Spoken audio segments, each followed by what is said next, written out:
Hello दोस्तों, बहुत बहुत स्वागत है आप सबका हमारे इस यूट्यूब चैनल सक्सेस की चाहत पर। दोस्तों, हम इंडियन इकोनॉमिक्स को तैयार कर रहे हैं और इसके अंदर जो हम टॉपिक तैयार कर रहे हैं वो है जीडीपी।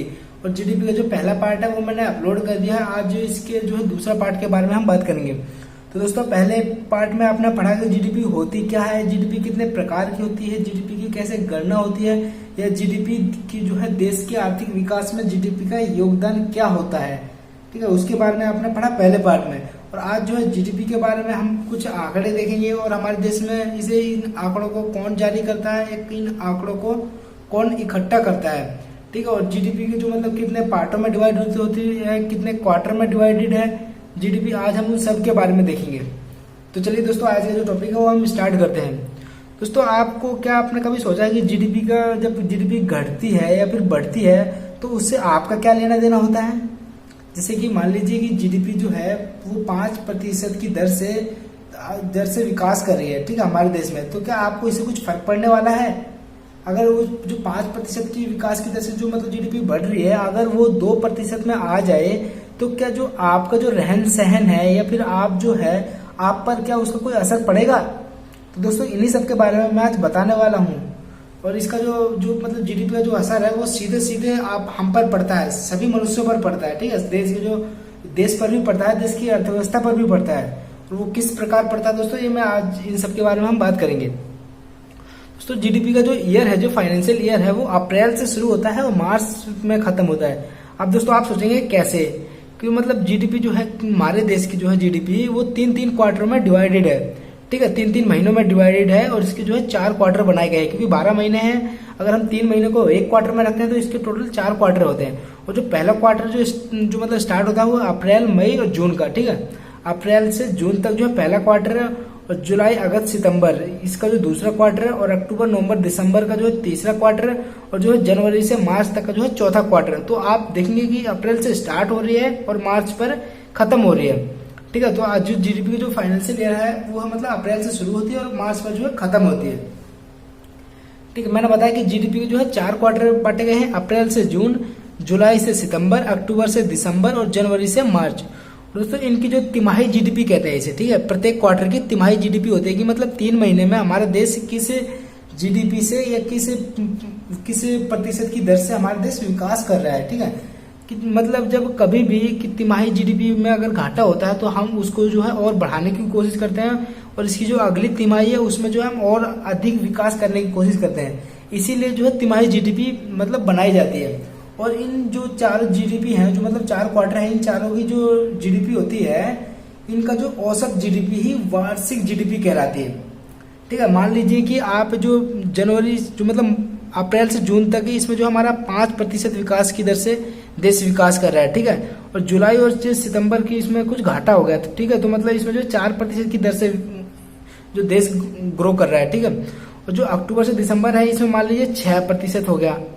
अक्टूबर से दिसंबर है इसमें 6% हो गया, और जो जनवरी से मार्च है इसमें मान लीजिए आप 4% की दर से हो गया। ठीक है, तो आप जोड़िए 4, 6 कितने हो गए, 10 और 9 कितने, 19। ठीक है, और 19 को आप 4 से डिवाइड कर दीजिए तो 4 चूके 16, 3.7 मतलब ऐसे कुछ आएगा।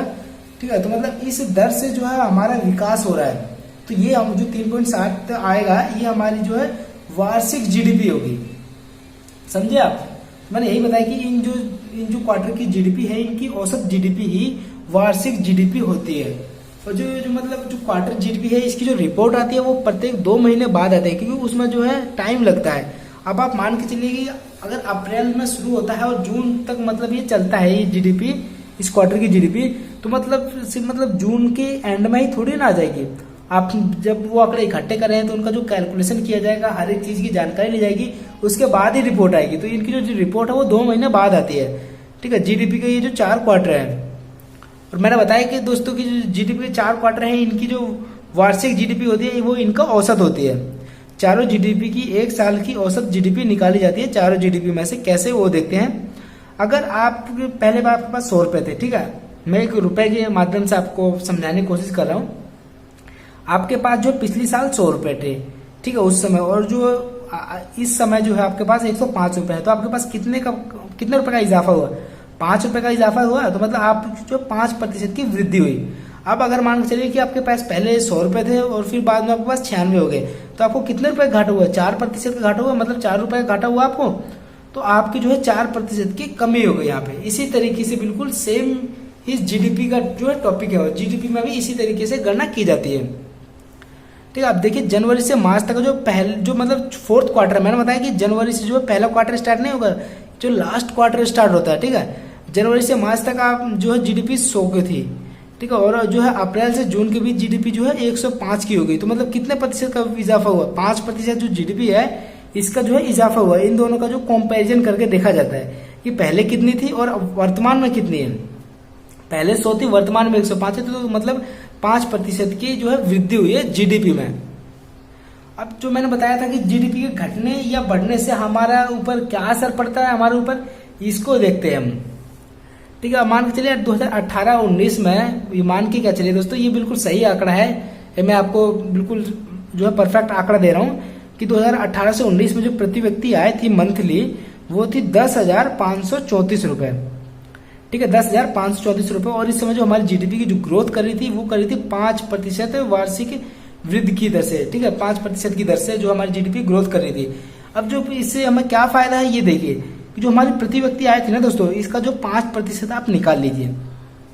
ठीक है, मतलब 10,534 का जो 5% होता है वो होता है 526 रुपए। ठीक है, तो मतलब इसमें 526 रुपए ऐड कर लीजिए। 10,534 में से 526 रुपए ऐड कर लीजिए, क्योंकि हमारी जो जीडीपी है वो भी 5% की दर से बढ़ रही है। जब हमारी जीडीपी बढ़ेगी तो हमारी इनकम भी बढ़ेगी। ठीक है, तो इसका जो टोटल पैसा हो गया वो हो गया 11,060 रुपए। तो मतलब पहले तो आपकी आय इतनी थी 10,534, और अब जो जीडीपी की जो मतलब जीडीपी बढ़ रही है उसकी वजह से आपकी आय जो है वो हो गई है 11,060 रुपए। तो आपकी आय में जब इजाफा होगा तो आपके जो रहन सहन है उसमें भी इजाफा होगा कि नहीं होगा? अब आप इस बात को खुद ही समझिए और इस बात को जो है प्रैक्टिकल समझने की कोशिश कीजिए। यानी कि जीडीपी का जो मतलब सीधा जो प्रभाव पड़ता है वो आपकी इनकम पर पड़ता है, प्रति व्यक्ति आय पर पड़ता है। अब मान के चलिए कि जो जीडीपी जो मैंने बताया था कि 5% की दर से ग्रो कर रही है, अब मान के चलिए कि यही जो जीडीपी है ये 4% की दर से ग्रोथ करे तो क्या होगा? तो दोस्तों इसमें भी देखते हैं। ठीक है, जब जो प्रति व्यक्ति आय थी वो थी 10,534 रुपए। ठीक है, और इसका आप 4% निकाल लीजिए, क्योंकि पहले जो जीडीपी जो ग्रो कर रही थी वो 5% की दर से थी। तो हमने जो है 10,534 का 5% निकाला था कि वो कितना होता है। अब जो है 10,534 का जो है 4% निकालेंगे वो कितना होता है, और ये जो होता है ये 421 रुपए होता है। तो आप जो है आप 10,534 में 421 ऐड कर लीजिए, तो आपकी जो आय होगी वो हो गई 10,955 रुपए। 10,955 रुपए। ठीक है, अब आप इधर देखिए दोस्तों कि जो मतलब 5% की 10,000 वृद्धि हो रही थी, तो अब तब आपकी आय थी 11,060 रुपए। जब 4% की दर से आप जो मतलब जीडीपी जो ग्रो कर रही थी उसमें से जो आपकी आय होगी वो होगी 10,555 रुपए। तो आपकी जो आय है उसमें जो मतलब नुकसान हुआ आपको कि नहीं हुआ है? ठीक है, तो जीडीपी के घटने और बढ़ने से अब आपको पता चल गया कि इससे जो है सीधा जो है हमारे ऊपर जो है प्रभाव पड़ता है, प्रति व्यक्ति आय पर प्रभाव पड़ता है। ठीक है, जो इसका मतलब एक महीने में जो है 105 रुपए का जो घाटा हुआ है। ठीक है, पहले अगर 5% की दर से ग्रो कर रही थी और अब अगर 4% की दर से ग्रो कर रही है तो इसका जो है सीधे 105 रुपए का जो घाटा हुआ मंथ में। और जो आप साल में मान के चलिए 1,260 रुपए, साल में मान के चलिए कि आपको 1,260 रुपए का घाटा हो रहा है, और जिससे जो है गरीबों पर बहुत ज्यादा प्रभाव पड़ता है। मतलब अमीर व्यक्ति के लिए तो ये मतलब कुछ भी नहीं है ये 1,260 रुपए। ठीक है, जो मतलब गरीब व्यक्ति हैं, जो निम्न तबके के लोग हैं, उनके लिए एक रुपए बहुत ही ज्यादा भारी है, एक रुपए बहुत ज्यादा इंपॉर्टेंट है। तो उनके लिए जो 1,260 रुपए का नुकसान है वो बहुत ही ज्यादा बड़ा है, और इससे जो है अमीर और गरीब होता जा रहा है, और जिससे इनमें असमानता बढ़ रही है अमीरों और गरीबों में। ठीक है, आप देखते हैं दोस्तों जो जीडीपी है वो किस आधार पर तय की जाती है। मैंने बताया था दोस्तों कि जीडीपी जो है वस्तुओं का उत्पादन और सेवाओं क्षेत्र से रिलेटेड होती है, और इनकी जो कुल मूल्य होता है इन्हीं का वही जीडीपी कहलाती है। और जो मतलब वस्तुओं का उत्पादन होगा वो किस में होगा, या तो प्राथमिक क्षेत्र में होगा या द्वितीयक क्षेत्र में होगा। वैसे स्पेशली जो वस्तुओं का उत्पादन है वो द्वितीयक क्षेत्र में किया जाता है। प्राथमिक क्षेत्र द्वितीयक क्षेत्र को कच्चा माल उपलब्ध कराता है। ठीक है, और तृतीय क्षेत्र सेवा से रिलेटेड होता है। मैंने बताया कि सेवा किसी डॉक्टर हो गया, टीचर हो गया, ठीक है, नर्स हो गई, मतलब कोई भी किसी को भी जो सेवाएं प्रदान करता है, और इनका जो औसत निकाला जाता है वही जो मतलब जीडीपी कहलाता है, इनका औसत मूल्य ये जीडीपी कहलाता है। और इन सभी के जो आंकड़े हैं, इन सबको जो है भारत में कौन इकट्ठा करता है, तो वो इकट्ठा करता है CSO, सेंट्रल स्टैटिकल ऑफिस। तो आपको इसकी फुल फॉर्म भी याद रखना, क्योंकि एग्जाम में फुल फॉर्म भी पूछ सकता है। ठीक है, जो जीडीपी के आंकड़े हैं वो CSO इकट्ठा करता है, किसमें, भारत में। अब जो दोस्तों CSO है, ये मतलब किस आधार पर जो है जीडीपी को तय करेगा। आपने सोचा कि किस आधार पर जीडीपी को तय करेगा, किस जो मतलब वस्तु को जो तैयार हुई है वो मतलब वस्तु का कौन सा रेट लेगा, क्या वो CPI रेट लेगा वस्तु का, क्या वो IIP रेट लेगा वस्तु का। CPI जो रेट होता है वो होता है उपभोक्ता मूल्य सूचकांक, यानी कंज्यूमर प्राइस इंडेक्स। मतलब जब हम कोई भी वस्तु खरीदते हैं हम, तो मतलब हम कितने में खरीदते हैं, वो तो होता है डायरेक्ट CPI। ठीक है, क्या मतलब जो CSO है वो CPI को मतलब आधार माने जीडीपी के कलेक्शन में, या फिर जो मतलब CSO है वो IIP को आधार माने, यानी इंडेक्स ऑफ इंडस्ट्रियल प्रोडक्शन में। मतलब जैसे ही मतलब वस्तु का उत्पादन होता है फैक्ट्रियों में, तो मतलब वहीं पर ही उसका कैलकुलेशन कर लिया जाए कि मतलब वो जो वस्तु है वो कितने रुपए की बिकेगी। ठीक है, और इसका जो मतलब ये रेट तय किया जाता है, जो वो किया जाता है फाइनेंशियल ईयर के आधार पर। और जो दोस्तों जो मतलब भारत में जो फाइनेंशियल ईयर जो तैयार किया गया वो है 2011 और 2012 का। ठीक है, तो जो मतलब CSO है वो जो यही वाला आंकड़ा लेती है IIP का, क्योंकि जो CPI है उसमें जो है बहुत तरह के टैक्स जो है उसमें शामिल कर दिए जाते हैं। क्योंकि हम जब कोई भी सामान खरीदते हैं तो उसमें जो है बहुत मतलब टैक्स लगा होता है। उस पर राज्य सरकार का भी टैक्स लगा होता है, उस पर केंद्र सरकार का भी टैक्स लगा होता है। तो मतलब जिससे वस्तु का जो मूल्य है वो बहुत ज्यादा बढ़ जाता है। तो इसीलिए जो CSO है वो CPI आंकड़े को या CPI जो मूल्य है उसको नहीं लेता है, इसीलिए वह IIP मूल्य को लेता है। ठीक है, आप देखते हैं जो भारत के जो उद्योग है उनमें किन किन चीजों को गिना जाए। मैंने बताया कि आपको जो किसी भी वस्तु का उत्पादन होता है वो उद्योगों पर होता है। अब दोस्तों वो कौन कौन से उद्योग है, वो कौन कौन से उद्योग है जिन पर जो है वस्तुओं का उत्पादन किया जाता है। तो सबसे पहला जो उद्योग से रिलेटेड जो क्षेत्र है वो है कृषि, मतलब कृषि से रिलेटेड उद्योग। दूसरा है खनन, तीसरा मैन्युफैक्चरिंग, दोस्तों मैन्युफैक्चरिंग का मतलब होता है निर्माण कार्य। ठीक है, चौथा कंस्ट्रक्शन, और दोस्तों पांचवा है सेवा क्षेत्र, छठा है रक्षा क्षेत्र, सातवां है बिजली, और 8वें में अन्य क्षेत्र आ जाते हैं, मतलब अन्य क्षेत्र के जो है उद्योग। अब दोस्तों आप इसमें खुद ही बताइए कि किस क्षेत्र का उद्योग शामिल नहीं है। इसमें मतलब नॉर्मली जितने भी उद्योग हैं वो सभी इन्हीं पर आ जाते हैं। ठीक है, तो मतलब ये सभी उद्योग जो है ये प्रोडक्शन करते हैं, ये जो वस्तुओं का उत्पादन करते हैं, और इन्हीं की जो मूल्य है इन्हीं को ही जीडीपी में शामिल किया जाता है। अब दोस्तों 2018 से 2019 को जो जीडीपी वो देखते हैं कितने रुपए की थी। जो अगर हम रुपए में कन्वर्ट करें 2018 की 19 की वार्षिक जीडीपी में बता रहा हूँ, ये जो जीडीपी थी ये 34.14 लाख करोड़ की थी। 2018 से 2019 की जो जीडीपी थी ये 34.14 लाख करोड़ की थी, और यही 2019-20 में जो है 35.85 लाख करोड़ की होगी। मतलब इस 18 से 19 की जो जीडीपी है उसके मुकाबले 1920 में जो है जीडीपी में थोड़ा बहुत इजाफा हुआ है। दोस्तों मोदी जी के लक्ष्य को देखते हैं कि उन्होंने अपना क्या लक्ष्य रखा है इंडियन इकोनॉमिक में। 2024 से 2025 तक जो मतलब मोदी सरकार का जो लक्ष्य है कि वो हमारी इकोनॉमिक्स को 5 खरब डॉलर कर देंगे। ठीक है, और जो वर्तमान में जो मतलब ये है वो 2.7 खरब डॉलर है। ठीक है, तो मतलब 2024 से 2025 तक जो है 5 खरब डॉलर कर देंगे, ये मोदी सरकार का लक्ष्य है। और दोस्तों मुझे नहीं लगता, मैं अपना इसमें अपना व्यूज दे रहा हूँ दोस्तों, मुझे नहीं लगता है कि दोस्तों मोदी सरकार जिस लक्ष्य को पूरा कर पाएगी। और मैं ऐसा इसलिए कह रहा हूँ क्योंकि हमारे सामने जो आंकड़े आए हैं वो बहुत ही ज्यादा गंभीर आंकड़े हैं। आप इन आंकड़ों को देखने के बाद आप खुद समझिएगा कि क्या मोदी सरकार इस लक्ष्य को पा पाएगी या नहीं पा पाएगी। यदि हमें यह लक्ष्य पाना है, कौन सा लक्ष्य, जो मैंने पीछे बताया कि 2024 से 2025 तक जो मतलब इंडियन इकोनॉमिक हो जाएगी वो हो जाएगी 5 खरब अमेरिकी डॉलर। ठीक है, अगर हमें इस लक्ष्य को पाना है तो हमें जीडीपी की जो बढ़त है वो प्रति वर्ष 8% होनी चाहिए। मतलब कि जो प्रति वर्ष जो मतलब जीडीपी जो मतलब बढ़े उसके हिसाब से जो 8% है वो मतलब वार्षिक दर से वृद्धि होनी चाहिए इसमें जीडीपी में। ठीक है, और हमारी जीडीपी दोस्तों कितनी रहती है, नॉर्मल 4 या 5 से आगे नहीं बढ़ती हमारी जीडीपी। मुश्किल से 5 से आपको ऊपर देखने को नहीं मिलेगी जीडीपी। अगर हम इतनी जो कम जीडीपी की दर से विकास करेंगे तो जो हमें लक्ष्य है उसको हम कैसे पा पाएंगे। ठीक है, कैसे होगी लक्ष्य की प्राप्ति, यही मेरा आपसे भी सवाल है। आप इन आंकड़ों को देखने के बाद आप खुद समझिएगा। दोस्तों मैंने आपसे कहा कि मतलब जब शुरुआत में मोदी सरकार आई थी, इन्होंने बहुत ज्यादा अच्छा विकास किया। ठीक है, इन्होंने हर तरीके जो मतलब हर क्षेत्र में इन्होंने ध्यान दिया, लेकिन उसके बाद में जो है कमजोर पड़ती गई। और इसके जो ये जो मैं आंकड़े के हिसाब से कह रहा हूँ, क्योंकि 2017 से 2018 के समय में जो मतलब जीडीपी थी वो थी 7.2 जीडीपी। ठीक है, और जो 2016 से 17 के बीच में थी वो 8.2 थी जीडीपी। मतलब इस दर से जो है ग्रो कर रही थी हमारी जीडीपी 2016 से 17 में, और 2018 में कितनी आएगी 7.2 आगे जीडीपी। ठीक है, और 2018 से 19 में 6.8 जीडीपी आ गई। अब दोस्तों आप देख रहे हैं कि जीडीपी में जो है लगातार गिरावट आ रही है 3 साल से, और इन 3 साल में ही मात्र 1.5% की जो दर है जीडीपी की, उसमें जो है गिरावट आ गई। और दोस्तों 1.5% की दर से जो गिरावट आना जीडीपी में, वो बहुत ही ज्यादा बड़ी बात है। और इसमें देखिए 2019 से 20 का जो आंकड़ा आया है वो है 5% की दर से जीडीपी।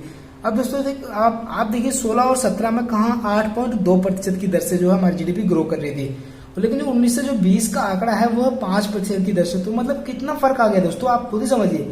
तो क्या इस तरीके से हम जो है लक्ष्य को पा पाएंगे कभी? तो मैं इसीलिए मैंने आपको बोला था कि शुरुआत में कि मुझे नहीं लगता कि मतलब इस लक्ष्य को हम पा पाएंगे, क्योंकि हमारी जो जीडीपी है वो बहुत ही निम्न जो है तरीके से जो है ग्रो कर रही है।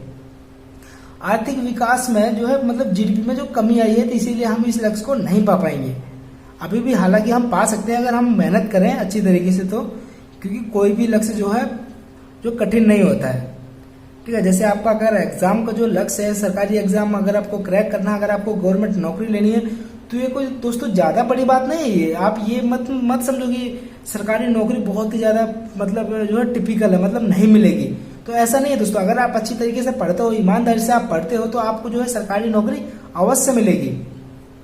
ठीक है दोस्तों, देखिए जीडीपी का जो पूरा प्रभाव आमदनी, खपत, बचत एवं जो है निवेश पर भी पड़ता है। दोस्तों किस तरीके से इन पर जो है प्रभाव पड़ता है जीडीपी का, उसमें देखते हैं।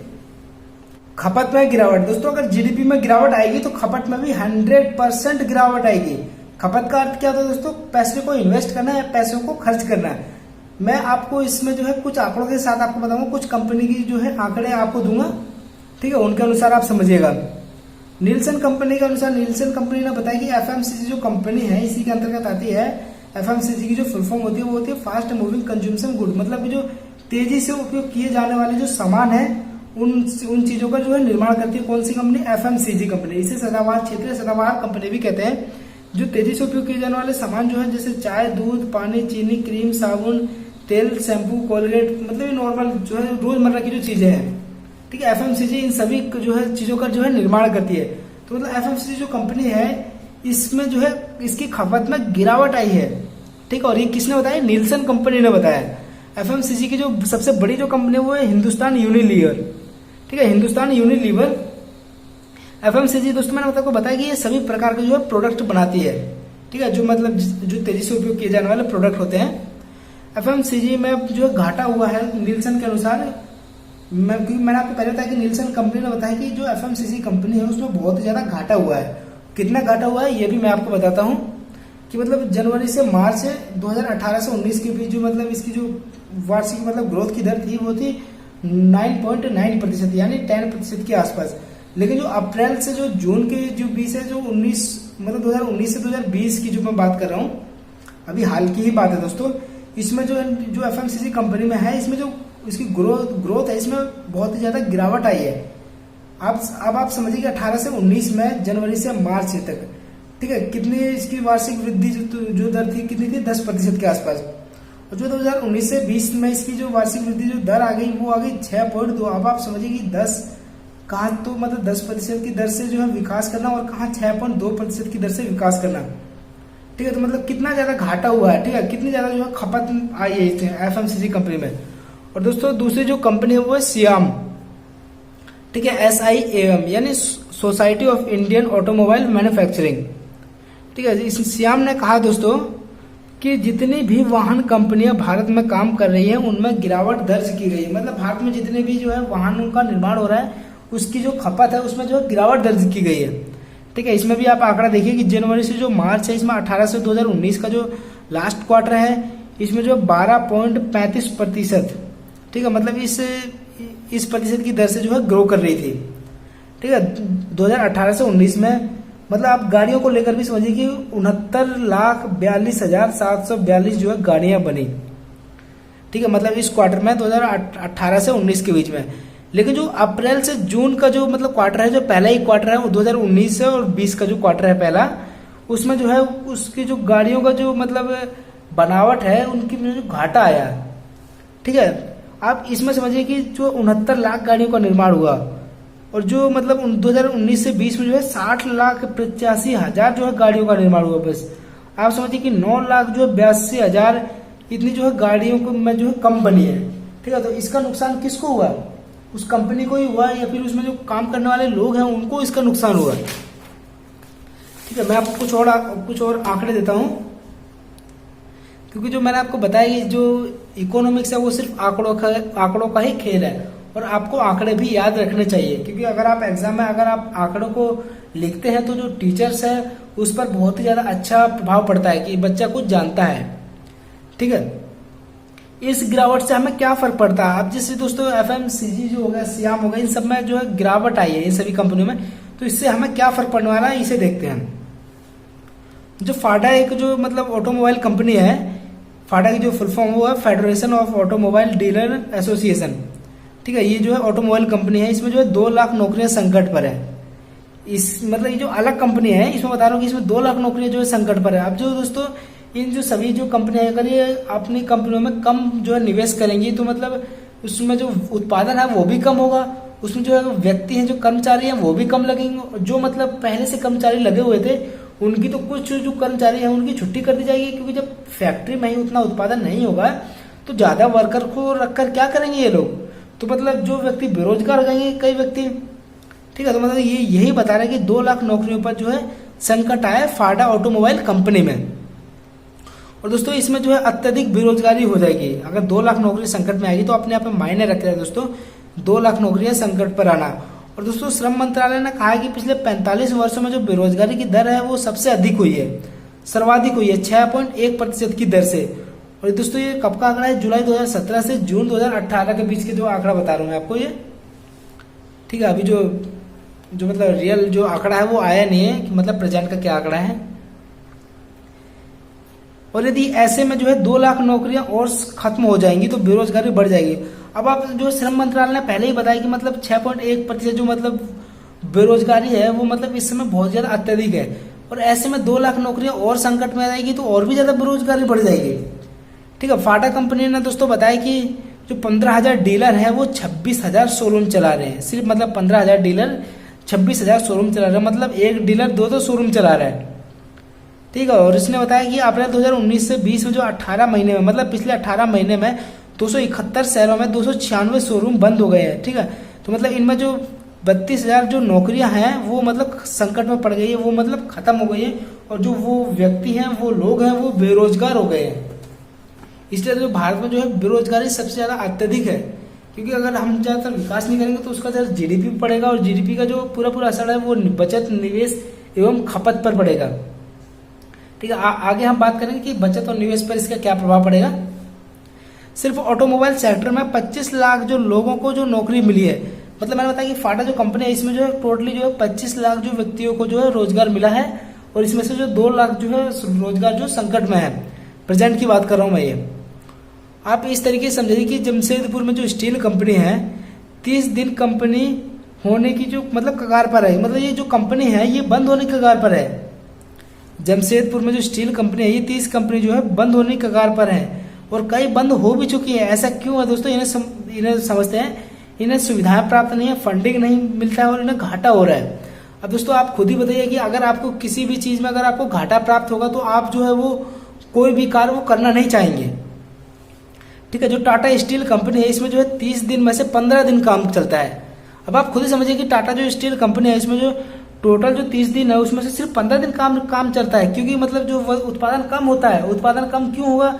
जब अगर लोगों की डिमांड कम होगी तो उत्पादन कम होगा, ठीक है। तो ये टाटा स्टील कंपनी दोस्तों में ये जो सभी आंकड़े हैं आप इन सभी आंकड़ों को याद रखना है, क्योंकि अगर आप एग्जाम में आंकड़े प्रेजेंट करते हैं तो जो टीचर्स पर है वो अच्छा प्रभाव पड़ता है। अब दोस्तों मैंने आपको इतने सारे आंकड़े दे दिए हैं, अब आप इन आंकड़ों के आधार पर आप खुद अनुमान लगाइए कि जो मोदी जी ने जो लक्ष्य रखा है हमारे पीएम ने जो लक्ष्य रखा है कि 2024 से 2025 तक जो है 5 खरब लाख डॉलर जो है वो हमारी इंडियन इकोनॉमी को कर देंगे, ठीक है, बढ़ा देंगे। अगर हम इसी तरीके से जो हमारी जीडीपी जो है निम्न तरीके से रहेगी, इसी तरीके से हमने विकास किया, तो क्या हम 8% जो वार्षिक जो जीडीपी से हमें विकास करना है, क्या हम वो कभी कर पाएंगे? ठीक है, तो ये दोस्तों एक क्वेश्चन मार्क है दोस्तों आपके लिए। आप इनके बारे में आप खुद ही सोचिए, ठीक है। तो ये हमारा जो मोदी लक्ष्य है ये बहुत ज्यादा संकट में है इस समय। दोस्तों ये जो कुछ देश हैं उनकी जो मतलब इकोनॉमी है वो देख लेते हैं वो कितनी है। जो सबसे जो टॉप पर आते हैं वो है यूएसए। इसकी जो इकोनॉमी है वो है 20.5 खरब अमेरिकी डॉलर, ठीक है। तो ये सबसे बड़ी अर्थव्यवस्था है विश्व की। इसके बाद जो चीन आता है 13.6 खरब अमेरिकी डॉलर है। इसके बाद जापान आता है तीसरे नंबर पर 5 खरब अमेरिकी डॉलर है। दोस्तों मोदी जी का लक्ष्य भी यही है, ठीक है, कि मतलब भारत की जो इकोनॉमी है उसको 5 खरब डॉलर की कर देना। और जो इसमें जो है चौथे नंबर पर जर्मनी आता है 4 खरब अमेरिकी डॉलर है। 5वें नंबर पर ब्रिटेन आता है। 6ठे नंबर पर फ्रांस आता है। और जो 7वें नंबर पर है वो भारत आता है।